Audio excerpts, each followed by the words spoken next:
घाटशिला उपचुनाव जैसे जैसे सामने आ रहा वैसे वैसे पक्ष और विपक्ष एक दूसरे की खामियां दर्शाना शुरू कर दिया है। इतना तक कि आपराधिक और साफ छवि जैसे आरोप भी लगने लगे हैं। ऐसे ही शुक्रवार को आजसू पार्टी के महासचिव संजय मेहता ने जमशेदपुर प्रेस कॉन्फ्रेंस कर इंडिया गठबंधन के जेएमएम पर आरोप की छड़ी लगाते हुए सभी क्षेत्रों में फेल बताया। आइए जानते हैं और विधिक विस्तार से। हम ये कहना चाहते हैं कि जो वर्तमान की सरकार झारखंड के अंदर चल रही है वो सभी मुद्दों पर फेल साबित हुई है।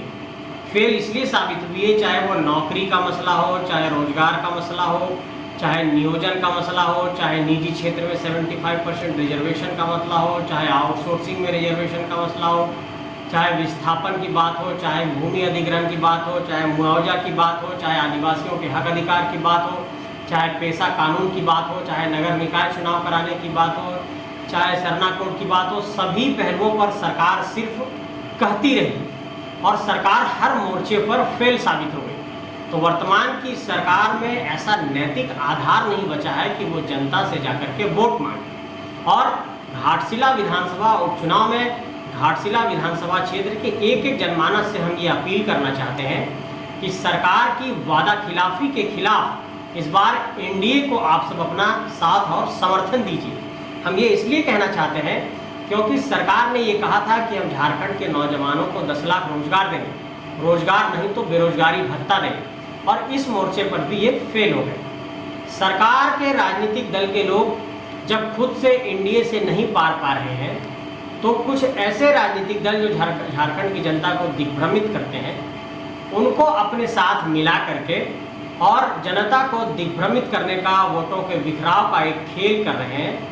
और ऐसे लोगों के माध्यम से सरकार जो है किसी भी तरीके से चुनाव जीतने के लिए हथकंडा अपना रही है। हम ये स्पष्ट तौर पर कहना चाहते हैं कि एक ऐसा व्यक्ति जिस पर 15-16 प्राथमिकी दर्ज है उसको सरकार दामाद की तरह घुमाती है, उसको खुला छोड़ देती है और सरकार साफ तौर पर ये दिखाने की कोशिश करती है कि हम चुनाव के दौरान यहाँ के झारखंड की जनता को अपने मतों के माध्यम से, अपने लोगों को एक तरीके से कह सकते हैं प्रभावित करने के लिए अलग अलग तरह के वादे करती है, अलग अलग तरीके से लोगों से प्रॉमिसेस करती है। लेकिन सरकार जब फेल हो जाती है तो इस तरीके से कुछ हुड़दंग मचाने वाले समूहों का साथ लेकर के जनता को दिग्भ्रमित कर वोट हासिल करना चाहती है, जिसको जनता कामयाब नहीं होने देती।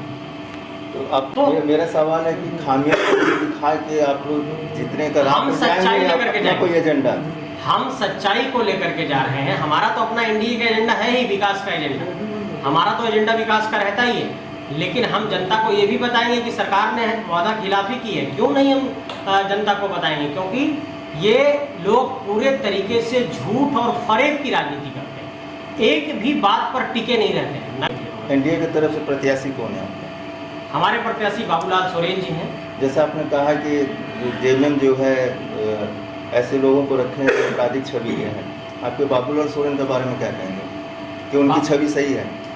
देखिए, बाबूलाल सोरेन जी राजनीतिक तौर पर उस इलाके में सक्रिय रहते हैं, सामाजिक तौर पर सक्रिय रहते हैं और उनकी अपनी एक राजनीतिक पहचान है। और पिछला विधानसभा चुनाव भी उन्होंने लड़ा था और उस वक्त वो कुछ मतों से जीत नहीं पाए थे। इस बार वो जीतेंगे। और जहाँ तक आप कह रहे हैं छवि का मसला, तो छवि हमारे और आपके कहने से कुछ नहीं होता। अगर सरकार के पास ऐसा कोई फैक्ट है, ऐसा कोई डेटा है, ऐसे कोई रिकॉर्ड्स हैं, तो सरकार और प्रशासन अपना काम करे, उस पर भी हम कोई टिप्पणी नहीं करना चाहते हैं। लेकिन हम ये साफ तौर पर कहना चाहते हैं कि हमारे प्रत्याशी बिल्कुल साफ है, बेहतर है, तभी चुनाव आयोग ने चुनाव लड़ने के लिए उनको योग्य पाया है। जमशेदपुर की खबरों के साथ बने रहने के लिए हमारे चैनल को लाइक और सब्सक्राइब करना ना भूलें। धन्यवाद।